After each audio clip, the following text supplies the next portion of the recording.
Opportunities will flood your life once you set your heart and soul on fire to go after that dream. That's a quote by Hiral Nagda. And I love this set of quotes so much, I've got another one for you. Garrett smiled down into the girl's upturned face. There will always be people who say your dreams are impossible, but they can't stop you unless you agree with them. And that is by Lisa Kleypas from a book called Hello, Stranger. So, hello, friend, not stranger. I want to welcome you to The Profitable Photographer. And I'm so excited about my guest today, Hayley Fisk. Tell you about her in a moment. So just want to remind you, if you want to chat, if you want to know more about me or my coaching, if you have someone you think would be great to be on my show, or if you'd like to be on my show, reach out. Go to lucydumascoaching.com and say hello, book a 20-minute, or just send me an email. Also, okay, had a little thought, but it's just flown by. So anywho, so let's get started. I'm excited about my guest today because she is a product and beauty photographer. She's deeply committed to strategic scroll stopping imagery. That I especially love this, that highlights the importance of diversity and inclusion with beauty standards for every skin type. And I imagine body size and all the things. She's also a business mindset coach, particularly for commercial photographers, and has the Anxious Photog, where she inspires photographers to grow in our careers. She's been in business 10 years and is a one-stop shop with commercial photography, with including video, photography, post-production, and all that good stuff. And some of her clients, I'm a little tongue-tied today. Some of them are Fenty Skin, Meaningful Beauty, Perricone, and Crepe Erase. So welcome, Hayley. Thank you for being on my show. Hi, yeah, thank you so much for having me. I'm so excited to be here and to get to talk what we love doing. Yeah, yeah. Mm. So one of the reasons I'm excited about having a conversation with you, Hayley, and getting to ask you questions of things I've always wondered is because I've been in the, I'd say, personal photography area all my life.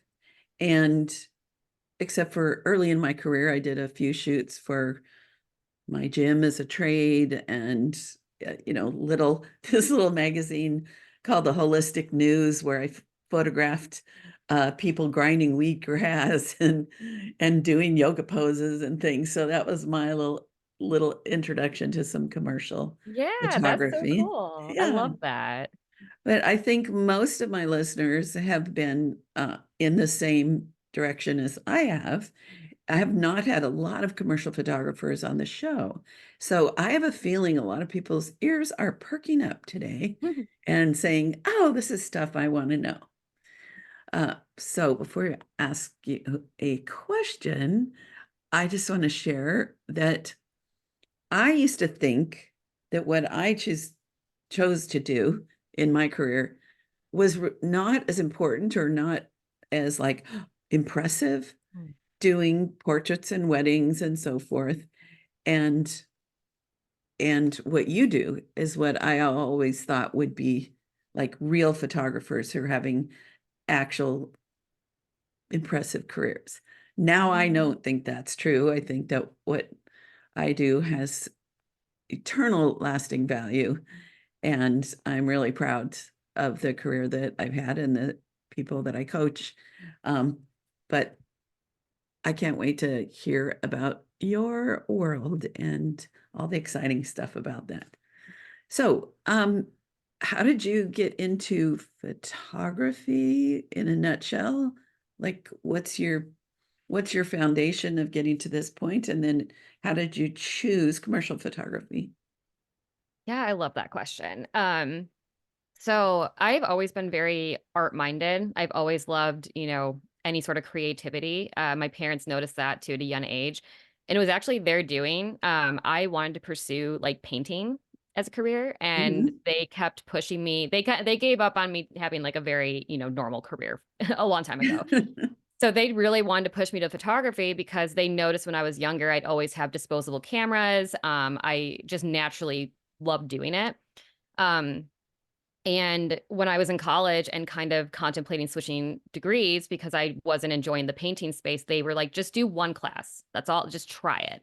And literally, that one class I took, I changed my major that same day. Oh, Um, it was, yeah, I just knew it was an extension of myself. It felt so natural to me. So over the course of my college education, I knew very early on I was really interested in commercial photography. I loved reading magazines. I loved looking at ads and billboards. It was just something that I had never been exposed to, but I was so interested in. So when I graduated college, I got an internship in Los Angeles, which was very fortuitous because I knew if I really wanted to pursue this, I had to be in a city where it is very supported and there's an abundance of work and opportunity to learn. So I moved to Los Angeles 2 weeks after graduation. wow. And literally the the trajectory to where I've gotten to now has not been linear. It has been winding. I dabbled in the sports entertainment space. I dabbled in the paparazzi space and fashion space. But it really wasn't until the pandemic where I kind of, everything had shut down. None of us could shoot on location anymore. So my husband worked with me to build a studio in our home. And I just kind of naturally fell into product photography within the commercial space, and was shooting out of my home for a good 3 years, working with some of the same brands I work with now. And from there, once everything started opening up, I then started to expand then to going on location. But a lot of my business now is still, I'd say, like 90% from home, um, which has been really nice for me because I can do it on my own time. I have full creative uh, ownership, and I can just kind of do what feels natural to me. Mhm. Um, so so yeah, I guess for me, my love for commercial photography has always been there because I do feel like for me, that's where I feel I can be really, really creative. And I love shooting the products that I'm passionate about. I think that's another reason why I gravitate to commercial photography is I've always been invested in skincare and wellness. So being able to like work with those products, there is a bit of like my own values being brought into it as well. Sure. Wow, you said so many great things that it's like, I wanna ask her about this. So what's your studio like? How big is it? So my husband's very wonderful. He's letting me have two of the bedrooms at the other end of our house. So I'm in the prop room right now.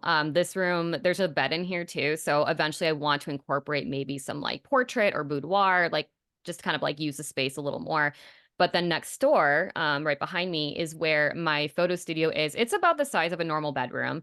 Mhm. Um, and I'm like, what is it? I forget the square footage, but it's big enough to where I'm able to really like maneuver my lights and have people in there if I need to do anything on model or on figure. But it's not grand. That's what's so funny is when people come over and work with me, they're kind of shocked. They're like, this is where you do all this stuff. But that's like what I love telling photographers is you don't need a big fancy studio. You don't Mhm. even need the most expensive equipment. You need to have the creative spirit of a student who's willing to learn and adapt and be patient as you grow. Okay, wait. Yes, I want you to say that again. yes, You need to learn to have the s patient. patience and the spirit of a student, Yes. and what was the last part? Do you remember? It was so good. Um, oh my gosh, what did I say? It was a creative spirit and patience or to be a student and to always want to learn and grow and just Yes. the patience of the growing process. Absolutely. I love that, and I think it's very encouraging for people to hear that you don't need the biggest space in the world. I did my children's photography in a 400 square foot apartment above my garage that was a granny flat, and yeah, for 2 adults and 2 children were about all I could do. Now, with Photoshop having capacities to expand backgrounds and things, I could do a lot more in that little studio, but I had a roll down background. I had the other room had the props and things, Mhm. and I made a wonderful living and huge sales in that little studio with babies and parents and so forth. So we don't need the biggest, fanciest thing in the world to be successful.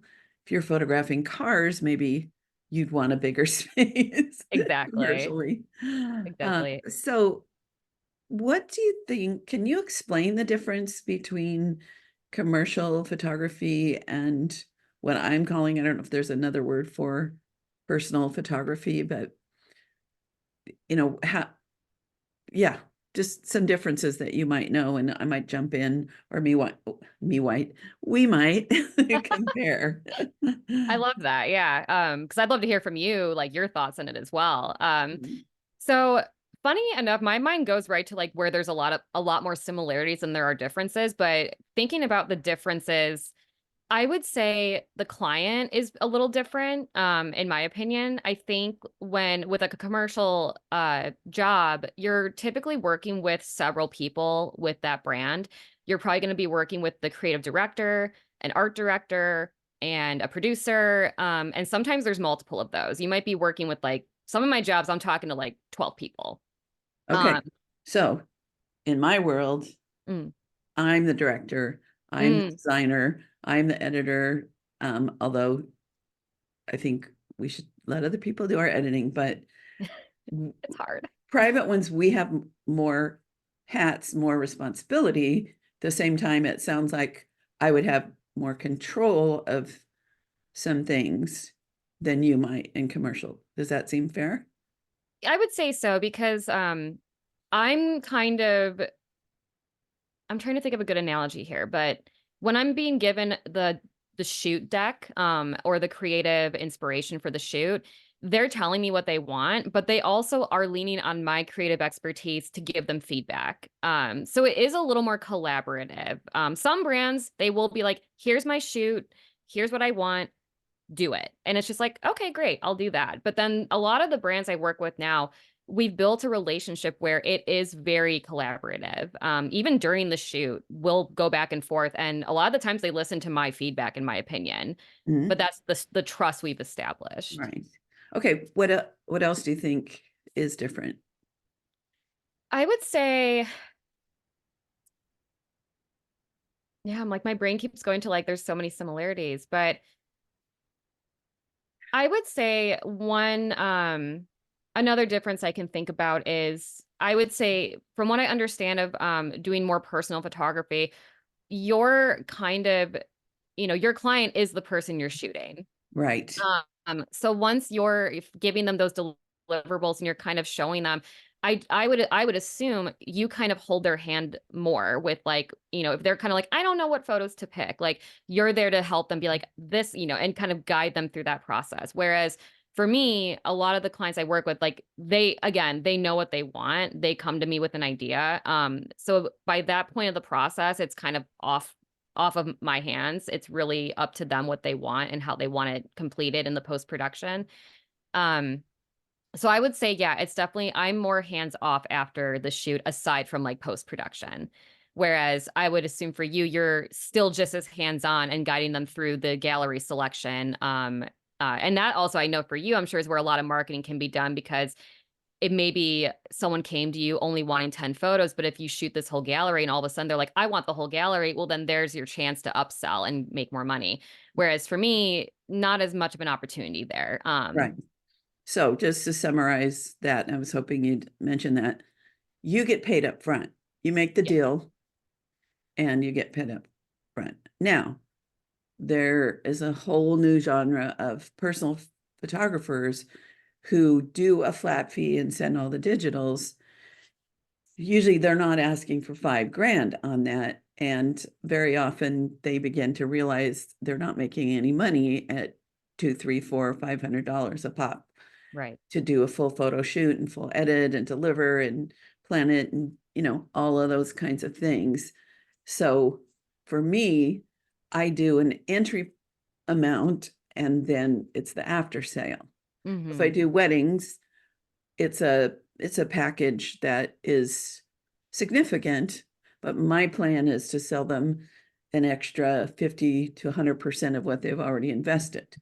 Whereas with commercial photographers, and there's all kinds of genres of commercial photography, as you mentioned Mm. earlier, but there's like you make the deal. Am I right in that? Correct. Yeah, typically before a shoot, me and the client have an understanding of what they're gonna get. And then maybe on occasion, if I'm able to shoot like a GIF or something in between or some video in between, then I'll be like, oh, also, here's other extra stuff I shot. Do you want to purchase any of it? So Mm. a little bit of that does, there is an opportunity for that. However, as a commercial photographer on set, you have to be very careful that if you're taking those extra assets, it cannot deter from the main focus of the shoot. Um, but there's opportunities to always capture more content. I was on a shoot last week where we were doing we were shooting a product, and all of a sudden the client like on set was like, because they saw me kind of shooting sequential images where it looked like a GIF, and they were like, can we actually shoot a GIF of this product twirling? It was just, and there you go. I made an extra like $500 on the spot. Sweet. Yeah, so I think that's the other thing too is as a commercial photographer, you do have to kind of be ready and open to doing those additional asks. Um, because I mean, that's an easy way to make a good chunk of money right there. Um, Hmm. so yeah, Yeah. yeah. Um, would you say, and maybe you do or maybe you don't know what portrait lighting might be?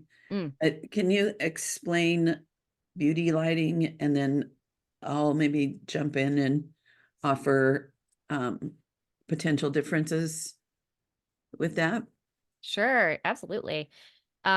In my personal opinion, beauty, because I actually started more in the portrait photography when I was like really getting interested in the commercial space. I think my first idea was like, I want to shoot album covers for artists, Hmm. all of our dream job. Oh But, yeah, I always wanted like to do that. we'd all love to do that. Yeah. So when I was playing around, I actually portrait lighting was kind of my basis that transitioned into the beauty lighting. Beauty lighting, I will say, it is different between if you're doing like a skincare brand or a more cosmetic brand. I've noticed, and I do a lot more skincare than cosmetics. It's not like organically, I think my lighting just gravitates more for skincare. Skincare, you want to be really cognizant of, and I work a lot with women who have mature skin. So Mhm. with the lighting for something like that, the beauty line, you just have to be considerate of skin texture. Because the whole point of shooting a skincare campaign is to show that the skin looks great. Mhm. So if I'm doing a skincare campaign, but I have like a hard light on their skin and it's bringing out all of these really crazy textures, well, the client's going to be like, okay, this isn't going to sell. Like if Right. anything, people are going to like give Like, bad reviews before no. they try. Yeah, they're gonna be like, Yeah. absolutely not. Um, so Okay. I yeah, just had yeah, a fun idea where you could be like, yeah. oh, that was just the before. We're gonna relight it and it'll be after. There's a good upsell. There you go. Like Yeah. then you just added a whole Oops. list of shots that you can now charge for. Yeah. So yeah, I love that. Yeah. And well, I brought that up because um it drives me crazy, and I think somebody ought to do something about the lies of the before and after photographs Mm, you see. If you're watching shopping channel and they show this is the before and this is the after, and I'm like, no, that's the same photograph, you just did a little Photoshop, or no, you just moved the lights. um I've not ever seen a before and after that I couldn't say this was shot on the same day. And so, maybe my next lifetime, I'll have a big campaign, honesty in beauty photography, because and in portrait photography, that's what we're doing as well. mm, mm, But it's not going into print, or it's not, it's like print, like magazines or mhm. commercials on television, or it's it's going on print and going on the walls for people to look at every day. But the the kind of lighting that gives shape and texture. What I see when I look at your work on your website, which I suggest people check out her work, and this will make a lot more sense.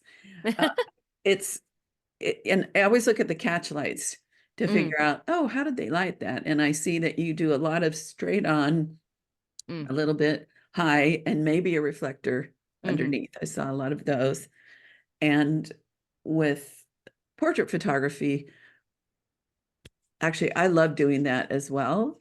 mhm, When I do like window or mm, doorways as a main light, often I'll do that kind of flat lighting because it is very flattering.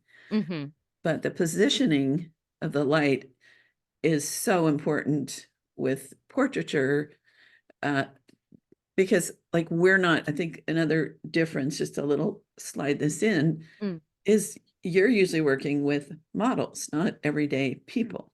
right, So uh, with me, I need to flatter their features, and these are people who are not secure, who don't necessarily have even features and are relaxed in front of a camera. right, So lighting can hide and accentuate features and exactly. skin texture, yes, but all kinds of things. So yeah, it's a little different ball game, but I always love to throw in some more commercial lighting for people, because it is flattering for most people. Okay, what other differences? Getting paid, lighting. Um, I I would think, go Oh, yeah, go ahead. ahead. No, you go ahead, you go ahead. Okay, I think the potential for big money is higher with what you do than what we do for the average actively working photographer, because commercial people have budgets. Now, of course, there's a lot of people that would want commercial photography for their product that they want to put on Etsy and they don't Mhm. have a big budget. But that, am I thinking right about the potential of what you're getting paid can be pretty significant if it's a big campaign, and like it's a business. So businesses have money that's different than a family budget. What are your thoughts on that, or your Yeah, experience? it can kind of go both ways with budget because and to answer your first question, there definitely, I mean, the budgets we work with, because I have an agent who we work together a lot to get proposals together. Because a lot of the time when I'm shooting, we're also producing a lot of the other aspects of the shoot, like the location and booking the models and pretty much everything. Okay. Um, Shoots like that where we're really covering all aspects, we're talking six figures in budget. Not that I take away six figures, that'd be lovely, but um, I I will say I walk away easy with, I mean, I'm happy to be candid as well about like what I make. A typical day rate for me where I'm at in this industry. I make about 3,500 just to show up.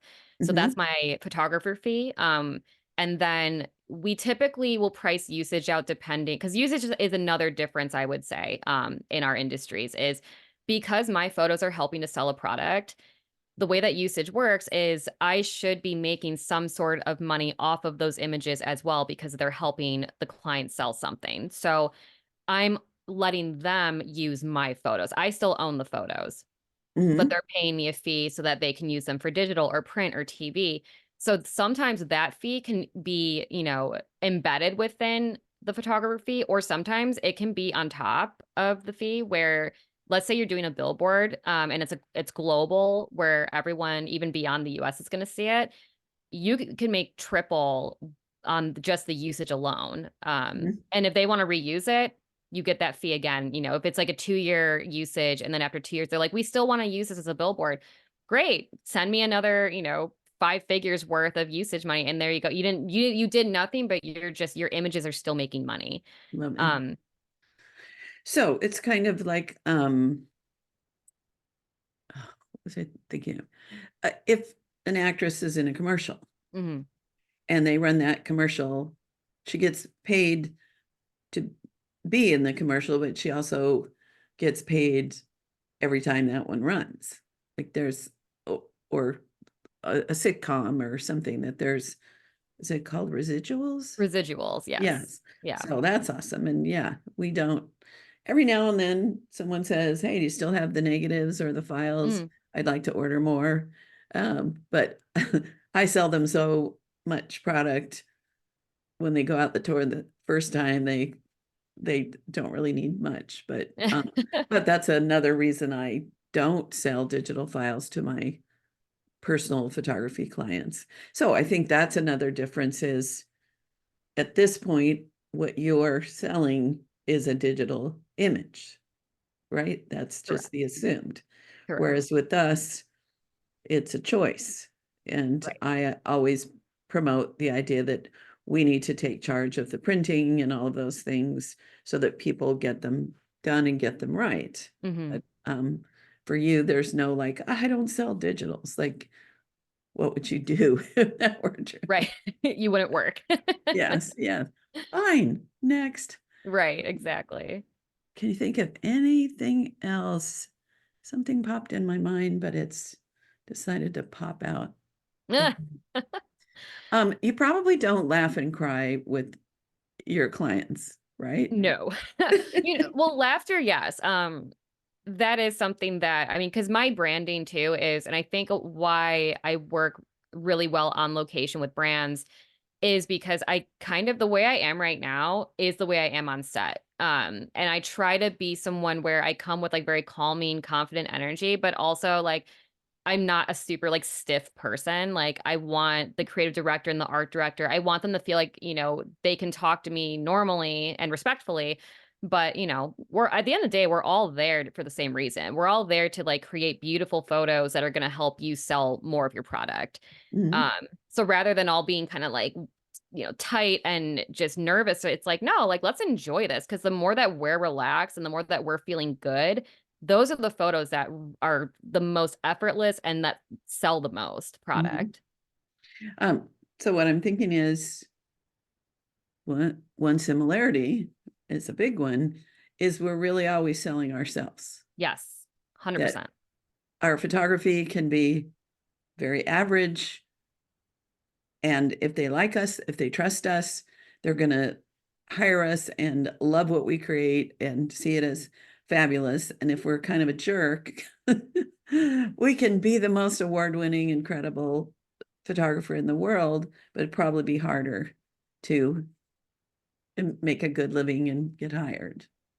A hundred, and I think that has changed a lot over the years. I think 10 years ago and beyond, it didn't not that it didn't matter, but you were seeing a lot of really big name photographers who were so successful, but then you'd hear through the grapevine that they were horrible on set or they were really disrespectful and but they still were doing so well. But I feel like, especially with all these different movements that have happened for human rights, people are changing that. People don't want to work with somebody who's going to come to set and make them feel bad. They want to come to set and because as a photographer, you're kind of like you're the star, you're the cheerleader, and you're Mhm, also there to make sure the job gets done. You're kind of doing a lot of different jobs. And that is the reason. Well, what I like to tell photographers, especially in the commercial space, and I think your space as well, this very much resonates, is you're also selling an experience. right.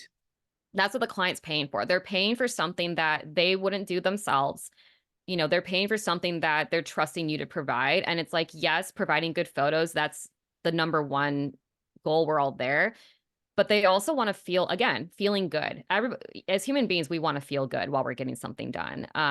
So I'm noticing now that a lot of brands, and I've talked candidly with creative directors and art directors about this, they want to work with a photographer they trust and that they know and that they can see and hear and relate to human to human. Yeah. Um, okay. One other thing I think might be a little different, but you might be able to give some people guidance. Um, with portrait photography, there's people with faces and families everywhere Hmm. with money in their pocket to spend on extras. Mm. Maybe if you're in Mongolia or something and people are traveling and building yurts or I don't know, maybe I don't want to be what is it, inappropriate culturally insensitive. So Mm, if that's all wrong, I'm apologizing to someone that might get offended. Anyway, the middle of nowhere where there's five people, yeah, probably not the easiest way to make a living in photography. right. But to me, in in my neck of the woods, there's people getting married, there's people having businesses, there's people that so oh, and I think where we cross over Mm. is headshot and branding a lot. Mhm. In Branding, my yes. my space, there's been a lot more teachers and a lot more movement towards headshots and branding. Anyway, so there's, people who love people. There's uh potential in big towns, little towns, medium towns. You moved to LA because you saw that that's where the strongest potential is. Mhm. So going to where the the bigger jobs are, maybe you need to do that in commercial. You think that's true? I think it's true depending on what niche you're in within the commercial space because product photography, for example, I do, like I said earlier, about 90% of that out of my home. Which so then really I could go anywhere. Uh-huh. The caveat with that though is a lot of my brands that I shoot with, they do live in California. So shipping costs are probably less than if I lived, back where I'm from in Illinois and they have to ship it across the country.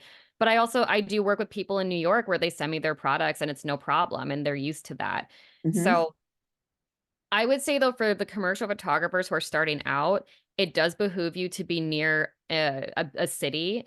Not even just for the work potential, but just so you can even like start assisting other photographers who are working Oh. and be within that community of other photographers and learn. Because when you're first starting out, you have to learn. You have to learn, you have to assist, you have to test, you have to just be so patient with that process of just learning not just how to take a good photo in the commercial space, but how to brand and market yourself in order to set yourself apart, but to also still be supportive within that commercial photography community because it is a small community, which a lot of people don't realize.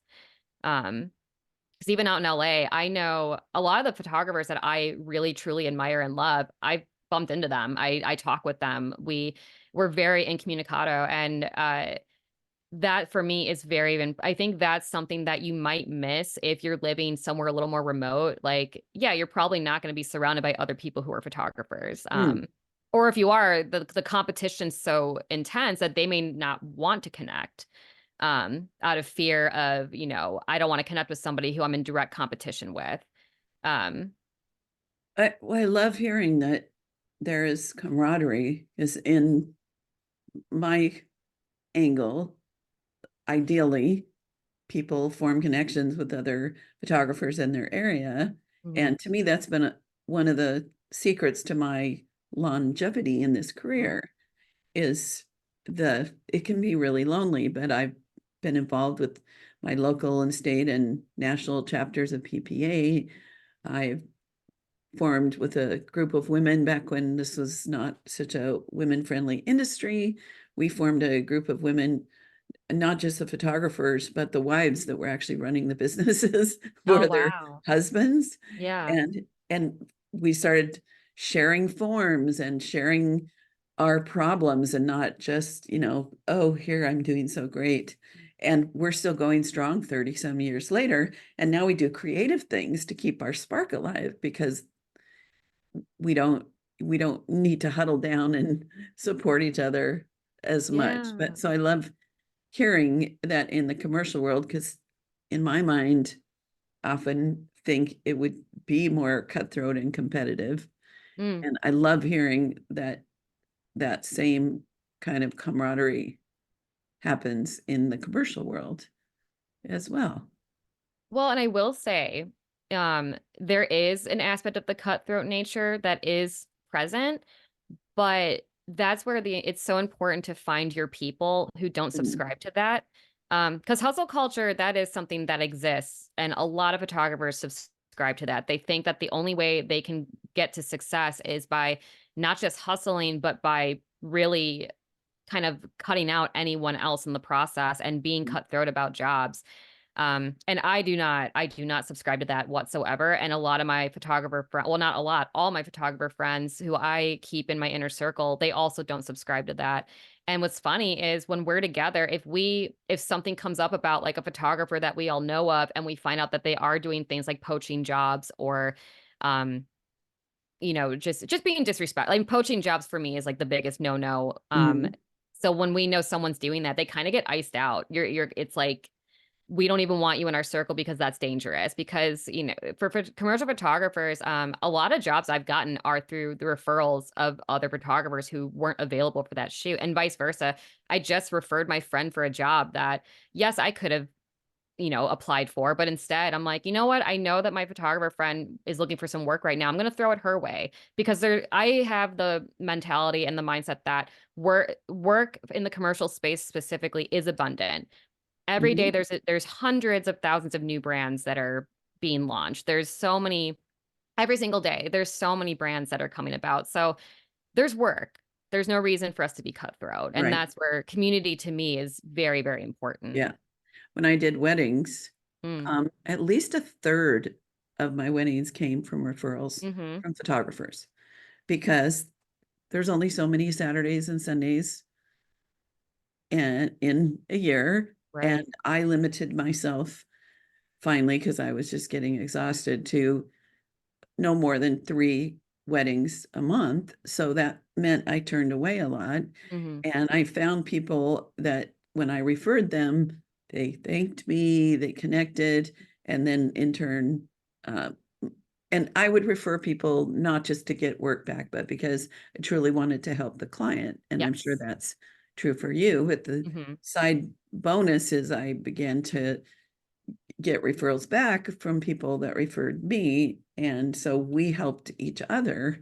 Mhm. Um, and same with, I imagine there's other kinds of people in your industry, like wedding photographer, there's cake bakers and DJs and florists and things to network with and Right. send them work. Right. Is there the same kind of thing in your world? Where you're able to like Like refer. stylists, food stylists, or Oh, absolutely. Yeah, I will. I try my best to refer anyone and everyone in my inner circle. And because I do work a lot with a lot of different stylists, makeup artists, a bunch of different creatives. And the creative industry in general, that from what I've seen, like everyone is not struggling right now, but it's just scary times of trying to find work across all fields. So the way that, I mean, I've always been the type of person where I'm like, if the whole community is struggling, soon enough, I'm going to be struggling too. Like that's a Mhm. very good indicator that that's where I start getting nervous for myself. So that's why I think I do work really hard to refer any job I can for any creative that I trust and know that they're going to do a killer job because I want everyone around me to be doing really well. Because that tells me then the industry is still thriving. We're doing Mhm. good. The work is abundant. But 100%, I prefer, yeah, even when I'm not like being booked for a job as a photographer, if I get asked like, oh, but do you know a makeup artist or do you know a stylist? Like 100%, I'll refer anyone I can. Right, right. The cliche, not cliche, but the sentence, "Rising tide floats all boats," or no, Mm, rising tide, yeah, that it's that kind of, when some people do well, it raises the bar for everybody. Like in San Diego, there was an era where people started teaching us about selling wall portraits, like all the ones you see mm, in the background here. If yeah. you're l- l- listening, watching this on YouTube. And so then local photographers started changing and started selling wall portraits. And then it made it easier for all of us Yes. because then it wasn't just like I'm the only one doing wall portraits in town. It's like the desire became bigger because people would go in someone's home, see a beautiful portrait of their family, think, I want that, and and then find a photographer in whatever way and be more inclined to purchase that. So yeah, we And also, when you give with generosity, things come back to you. Yes, they do. You what is it? You get what you put or you get what you I forget the Yeah. quote, but you get what And you put out. yes. And if you give expecting Right. to get back, that kind of shifts the vibration, we'll say. Yes. I love Or that now word. the new word is the word vibe. I mean, that word's been around a I know. long time, but I told my physical therapist, uh, I had some knee challenges, uh, that the word you're going to hear over and over is now is vibe. Mhm. And then that night I said I heard it 3 4 times when I was watching TV Yep. in different ways, a newscaster, interviews. Anyway, where was I? Um, yeah, but if your vibe is get rather than give, that's not as helpful, let's just say. So I love No. hearing that in commercial, I mean, it's it's how life is. So I shouldn't be surprised. The principles of having a great life are the Mhm. principles. And so it's not surprising that in the commercial world, those things apply as well. So, And I yeah. would say they apply and they for me I know heavily affect even my own branding and who I am as a creator. Like I won't work with brands who don't believe in core values of community and inclusion and diversity. Like I do my best work when I work with brands where we're not just aligned on the creative, but we're aligned on our core values. Hmm. And mindset and every what you talked about with being in vibration with one another, that is of utmost importance. I mean, if you're not feeling in like a good vibration with your client, like it just feels icky, and then Hmm. yes, you might still make some great photos, but I know for me, whenever if I ever feel that icky feeling, I look at my photos after the shoot and I'm like, ugh, like I Hmm. normally kind of like throw them in a hard drive and forget about them because I know I'm like, that was not my best creative in the vibration self. Hmm. Hmm. I love this whole line of conversation because there's so much that's about your inner world that Mhm. impacts the outer world. You can do all the things and do them right. But if your energy or your belief in yourself or something isn't right, you're not a magnet for success. I just love hearing that Yeah. from you. Yeah, and I think a lot of photographers, forget about that yes, the business, learning how to market, learning how to do contracts, learning how all the different things that are good to know and have a system in place. Yes, those are all important, but if you're feeling like scarcity mindset where you're constantly feeling lack, all of these efforts you're making, working on your branding or your portfolio, I would doubt very much so that if you're feeling that constant nagging of a lack, your website's not going to be aligned with you. Your branding's not going to be aligned with you. It's all going to be all over the place. So then, yeah, when you start pitching yourself, clients are going to be like, I don't know what this person's about because it's not clear because they weren't clear when they did all these changes, when Hmm. they implemented all these business strategies. So it's funny because when I work with clients or photographers in a coaching space, they want to jump right to the business. They're like, how did you get your clients? How do I do that? And my thing is like, we'll get there. Let's start with how are you doing? Like, Hmm. where are you at in your business and how do you feel about that? And, what blocks are coming up? Because, if you're coming to me, and I'm sure you can agree as a coach yourself, it's like you're coming to me because you have an urgent problem. Like, what is that urgent problem? And yes, a lot of the time they'll say, I want to get more clients. And it's like, but why haven't you been getting more clients? Like, what isn't working right now? Oftentimes, as you start to unpack, they're like, "Well, I have imposter syndrome," or "Well, I compare myself to others," and it's like, there it is. Okay, let's start there. Let's unpack that because then once we get confident again and we're clear on why we're even photographers and why we're creating, then the rest of the business stuff is just easier to implement. That's just like the cherry on top of the Right, bigger cake. right, right. I love that. Yeah, I love that. We're definitely on the same page with that. Even what I've been learning lately, I read a book called Quiet. Mm, It's about introverts because I get a Mhm. lot of people saying, I'm an introvert. I can't be successful with this. And the book makes it abundantly clear that there's huge advantages in sales Mm. for introverts. If they Mm. can get past that first, not going there, they're better listeners. They're not Mhm. doing somersaults and wanting attention and wanting love by what they say and how they dress. They're paying attention to the client. Yes. They're letting them be the star. And one's not bad and one's not good, but it isn't a hindrance to be a natural introvert. I'm sort of a, I don't know. I'm really comfortable alone and I thrive around people. And Same. yet, if I go to a conference, I do not share a room with Yeah. anyone. I need that quiet time. But at the same time, obviously, I love doing a podcast because I love connecting with people. I love great conversations. I love to learn and all that. So, yeah, yeah. So that's in that mindset thing of thinking that there's something about us. I've had people think I'm too short, I'm too fat, I'm too old, I'm too whatever. But going back to my quotes at the beginning about a dream that, Mhm. you know, I don't know, self-talk.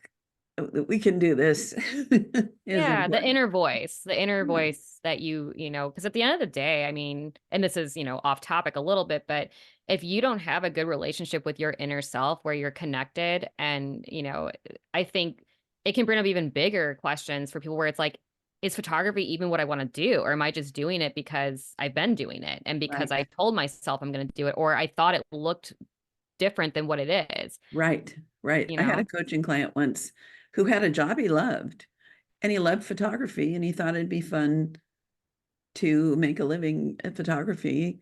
Mm, And we had a really fun 6 months of coaching. And he said at the end, this has been great. It's been worth it. And what I've learned is I'm going to keep my job and I'm going to do photography for art. That I didn't know that having a business meant 80% you're running a business or more. And that was valuable because he got really clear um, on his direction. So yeah. And yeah, what's intuitive to him because, someone else might be like, absolutely not. The job I have, I know now I don't want it. And right. business is my way.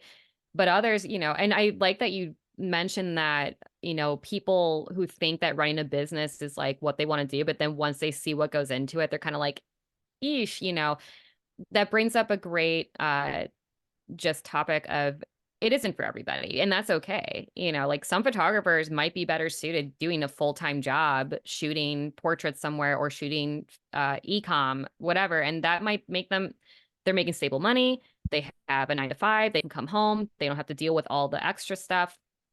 For me though, and I'm sure as for you, that I think every full-time job I've had, I've only lasted 6 months because I get so bored. I get so bored and my inner voice is like, is this really what our life is going to be? So Mhm. I for me, the entrepreneurial spirit is so aligned with who I am at my Yeah, core. yeah, But it yeah. isn't for My everybody. my issue, if I think about the jobs that I've had, is that I always saw things that could be better, Yeah. and it usually didn't go over very well with the boss. Yeah. Because I Yeah. wasn't in a managerial, I was just scooping ice cream or um, working in a children's store, and I'd see the boss or the manager, and like I'm a better chief than an Indian. Yeah, oh, that's probably not politically correct. I'm really sorry. But yeah, I'm better being the one that is leading the pack. That's just my nature. So before Yeah. we're almost out of time, I just wanted to put a big exclamation point on your diversity mention in conversation. In the last couple years, have really been focused on, like, even with a podcast. One day I realized, oh, I did not have much diversity. with my Mm, guests, and that's partly because, I find people that are naturally crossing my path. right. And so I became intentional of seeking out people that might have more to share or might have different experiences, but people of color, people, um, yeah, anyway, older, younger, all the things. And I love that that's something that you're really passionate about within the beauty world because, yeah, you know, we're all fabulous just the way we are. And Yeah. so I like that the beauty industry has embraced more body styles, skin Yes. colors, all those things. Anything, I'm just kind of babbling about that, but I want to give you a sec to explain kind of what you mean by that or whatever thoughts you have. Yeah, no, I love talking about this too. So a lot of the skincare brands or product brands I work with, it gives me the opportunity to shoot people of all, shapes, sizes, people of color, men, women, young, old, just I love working with skincare, like specifically in the skincare space. I love working with brands where their products are kind of speaking to like more people than just like what you would normally see 10 years ago in a skincare campaign. Hmm.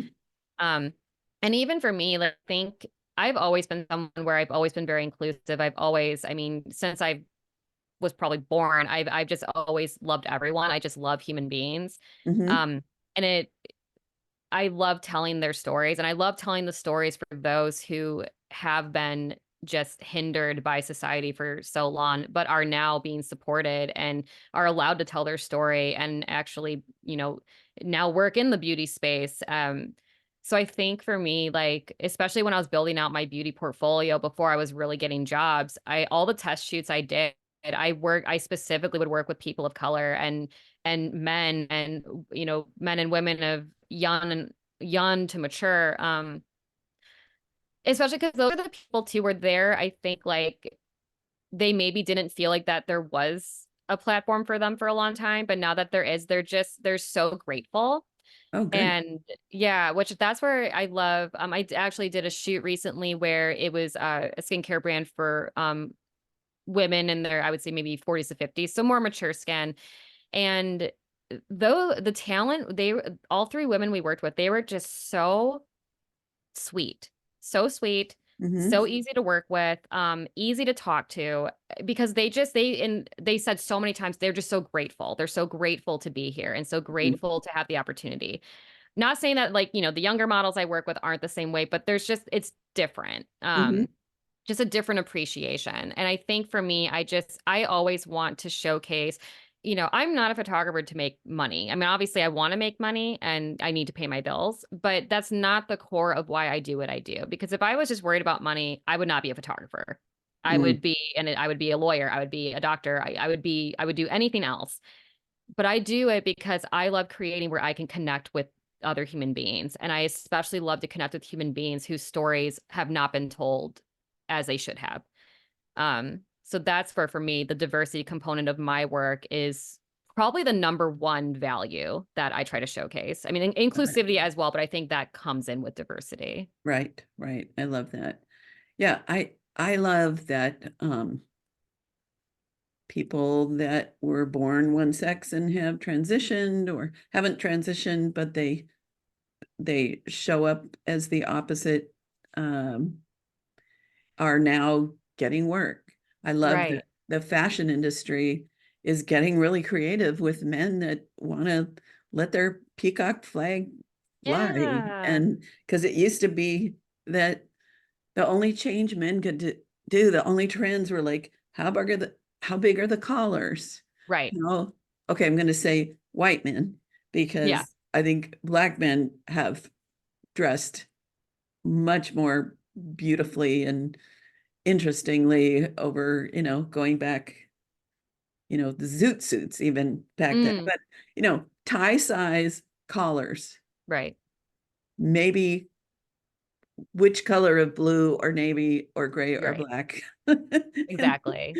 and and so I just love that everything's opening up. Mhm. And of course, it's not perfect, but No. the red carpet is so much more fun Mhm. because men have the opportunity to really have some very creative and interesting uh, clothing. I could have Totally. probably one of my secret, even to me, it's just lately I've realized, oh, I could have been a fashion designer. I used to Yeah. draw. I had to sew if I wanted new clothes, and I Right. was always, drawing different clothing ideas. And I love watching America's Next Top Model with the Mm. clothing, and then Mhm. I think the one where they're actually making clothes. Yeah. Anyway, now I'm babbling again. It's so fun to talk to you, Haley. Yeah, this was so wonderful. Yeah. Thank you so much for having me You're on. welcome. So, two questions. Number Yes. one, how do we oh, number one, I think you have a gift you wanted to share. So what is that and how do we take get that offer? Yeah. So I have a little freebie. It's through my coaching website, The Anxious Photog, www.theanxiousphotog.com.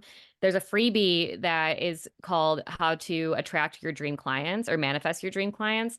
And it's a guide to help you get super clear on who your client is, what is your offer, who are you as a photographer, what do what do you visualize as like the dream client scenario? And then once we get super clear on that, there's a template in there on how to start reaching out to those clients. So Mm, it's kind of like a little mini speed date, not speed dating, but just like a taste of what trying to like connect with a new client looks like. okay. So that's something that I can share that too with you if you want to put it in the show notes. I'm happy to share that. Yes. Can you And then spell it? Can you spell it for me? the website, Yes. it's a so www.theanxiousphotog A T N X I O U S yes. photog.com. Yes. Okay. Is there a slash or will they be able to find it when they go there? When you go on the website, as soon as you start to scroll, you'll see it's like right there underneath the main like banner. Great. So Great. it's right at the top, so you'll be able to see it. And then that's my coaching website, but my photography website is just hayleyfisk.com. So just my name.com. So that's Yeah. where you can see all my photos. And Instagram, I love, DMs. I'm open to all ways of communication, both email, DM, anything. Carrier pigeons, Carrier skywriting, pigeons. dropping Exactly. leaflets out of airplanes. Great. Exactly. Okay, so my last question is your parting thought. Either something that you might think, oh, I wish I had mentioned that, or just something to leave us with. Flourish. So thank you. The one thing that I think, and I think I did say this earlier on the call, but I just really want to emphasize is be an expert student. Be someone who that like where you constantly are open to learning and you're constantly open to adapting and not pivoting so much because I don't want to tell people to pivot. But when I say pivot, I mean if something's not working, be open to like trying something different to see if that will work. And ask questions, connect with other photographers, ask those questions, offer to take them out to coffee. Just always be open to learning and growing. I think that is the way that you will see continued success as a photographer because it's the photographers who, like I said earlier, where they think I'm the expert, I've maxed out, and then they don't really feel like there's anything more to learn. Those are the photographers who are now like, well, wait, I don't have any work. And it's like, Right. well, because your website hasn't been updated in 5 years, you know? Yes. Or 10 or 20. So Right. Yeah. Some great. their photos are from the 90s. And I'm like, well, yeah, you got to update your website, man. And your branding's probably you're not that same person anymore. So who Right. are you as a photographer? Right. Right. Fashion changes, even like fonts go Yeah, in and out of style. And I totally. can tell um, someone did their website 10 years ago because there's a certain kind of font that is kind of like handwritten that's got fat and skinny things. I know there's a name for it. That was so new and fresh and impressive that now is like everybody does that. Or, Right. yeah. So we don't want to change all the time, but we need to stay like everything communicates. So I love that. Yeah. Well, thank you, Hayley, Yeah. so much. I want to invite my listeners to stay tuned, see if I can do my little quickie wrap up. But this has just been delightful. And I think you ought to come down to San Diego and hang out and um, maybe teach the local photographers some stuff. So, I would love that. I actually am wanting that my big manifesting this year is I really want to manifest doing more workshops and like speaking engagements. So, and I'm only what, like 3 hours away from you, so yeah, super close. good. We're All neighbors right. basically. We are. Okay. Well, everyone stay tuned. And Hayley, thank you so, so much for reaching out and being on my show. Of course, thank you so much again for having me. So, hello again. um, let's see. We talked a lot about commercial photography and the importance of networking. We talked about the differences between personal photographer work and commercial. One is that commercial photographers get paid more upfront, whereas portrait and wedding and branding has the potential to earn more afterwards. And in a lot of cases, that is where we get our significant income. Our lighting can be very different. Portrait lighting is not going to work for most, like magazine covers for fashion and things like that. Potentially, there's a lot better money in commercial photography because businesses have budgets. Not always true, but they, she said some shoots can go up to six figures for not necessarily the photographer's pocket, but for the shoot itself. There's residual money that can be made with a commercial photographer. They get paid for the work, but they also get paid for the usage. Um, I was saying people probably don't cry when they see their work, but then that led to us talking about how making it fun, being trustworthy, making people comfortable, that's something that we all have in common. We're selling the experience, that's something similar.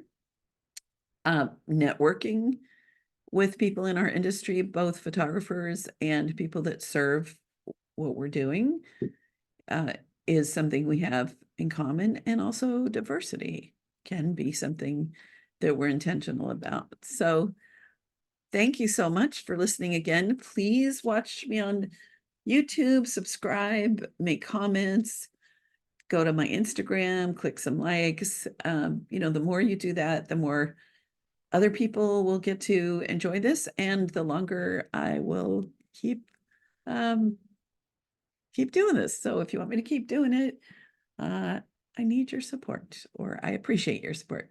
That's it for now. Ta ta. Bye.